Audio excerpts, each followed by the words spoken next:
High, একটা কথা বলতে পারি? বলুন, শুনছি।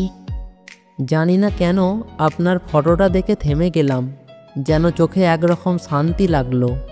আচ্ছা, এই কথাটা কি সবাইকেই বলেন? না, সত্যি বলছি, শুধু আপনাকেই বলেছি। আপনি যেন হঠাৎ করেই অনেক আপন হয়ে গেলেন। অচেনা কাউকে কি নিজের মনে করে নেওয়াটা ঠিক? ঠিক না, কিন্তু মন তো সবসময় নিয়ম মানে না। আপনার কথা শুনে মনে হচ্ছে আপনি কবি। যদি আপনি মুচকি হাসেন তাহলে কবিতা হয়ে উঠতে ইচ্ছে করে। আপনি কি সবসময় এমন মিষ্টি কথা বলেন? না, যার জন্য হৃদয়টা নরম হয়ে যায়, শুধু তার জন্য। আমি তো আপনাকে চিনিই না। চিনে ফেলবেন একদিন, হয়তো এমনভাবে, যেভাবে সকালে জানলার পাশে দাঁড়িয়ে রোদ চিনে ফেলে গাছ হয়ে যায়। আপনি জানেন, এই কথাগুলো আজ সারা দিন আমার মাথায় ঘুরবে। আমি চাই শুধু আজ না, প্রতিদিন একটু একটু করে আপনি আমায় মনে রাখেন। আপনি কিভাবে এমন কথা বললেন? মনটা কেমন গলে গেল। হয়তো এই কারণেই বলি, যাতে মনটা একটুখানি আমার কাছেও আসে। আপনি জানেন না, অনেক দিন পর এমন কিছু শুনলাম যা মন ছুঁয়ে গেছে। আমি অনেক দিন পর কাউকে দেখলাম, দেখে মনে হলো এই তো সে, যার জন্য অপেক্ষা করছিলাম এতদিন। আপনার এই কথাগুলো ভয় পাই, কখনো যদি আস্তে আস্তে অভ্যাস হয়ে যায়।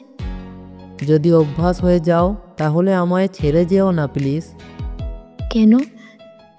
কারণ আমি অভ্যস্ত হতে চাই তোমার ছোট ছোট অভিমানে, আর সকালে তোমার গুড মর্নিং বলার ভঙ্গিতে। আপনি না খুব দ্রুত আমার অনুভবে চলে আসছেন। আসতে দাও, হয়তো আমি তোমার মনের জানলায় দাঁড়িয়ে সেই মানুষ যাকে তুমি ঠিক চিনে ফেলবে একদিন। জানেন, আজ রাতে ঘুম হবে না আমার। চোখ বন্ধ করলেই মনে হবে আপনি পাশে বসেই কথাগুলো বলছেন।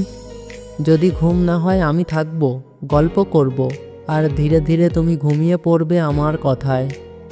আপনি এত সহজে আমার ভাবনায় চলে এলেন, অথচ আমি এখনো ঠিক বুঝে উঠতে পারছি না আপনি কিভাবে এমনটা করলেন। আমি ঠিক এমনই, যেভাবে তুমি আমাকে অনুভব করছো। শব্দগুলো শুধু বাহানা, আসলে মনটাই কথা বলছে। আপনি কি জানেন, আপনার এই কথাগুলো একটা রাত্রিকে অসম্ভব সুন্দর করে দিতে পারে। তাহলে আজ রাতটা শুধু আমাদের হোক, না বলা অনেক কথা নিঃশব্দে ভাগ করে নেওয়ার মতো হোক। আচ্ছা, আপনি কি সবসময়ই এরকম আবেগী? না, শুধু তখনই যখন মনে হয় কেউ বুঝতে চাইছে, অনুভব করতে চাইছে। আপনি কি মনে করেন আমি সেটা বুঝতে চাই। আমি মনে করি তুমি শুধু বুঝতে না, তুমি অনুভব করতেও পারো। তোমার চোখে যেন গল্প লোকানো, যা আমি পড়তে চাই। এমন মনে হচ্ছে আপনি আমার না পড়া ডায়েরির পাতাগুলো পড়ে ফেলেছেন। যদি পারতাম তাহলে সেখানে লিখে দিতাম, তোমার গল্পে আমি থাকতে চাই প্রতিটা অধ্যায়ে। আপনি কি জানেন, এসব কথা শুনে আমি একটু ভয় পাচ্ছি। ভয় পেও না, আমি কোনো স্বপ্ন না, আমি হতে চাই তোমার বাস্তব, যাকে তুমি ধরে রাখতে পারো। আপনার কথায় মনে হচ্ছে অনেক দিনের চেনা একটা সান্ত্বনা।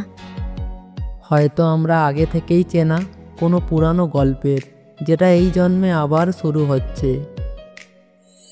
বন্ধুরা, গল্পটা কেমন লাগলো অবশ্যই কমেন্ট করে জানাবেন। আর আমাদের চ্যানেলে নতুন হলে চ্যানেলটি অবশ্যই সাবস্ক্রাইব করে সাথে থাকা বেল আইকন বাটনটি প্রেস করে দেবেন। ধন্যবাদ।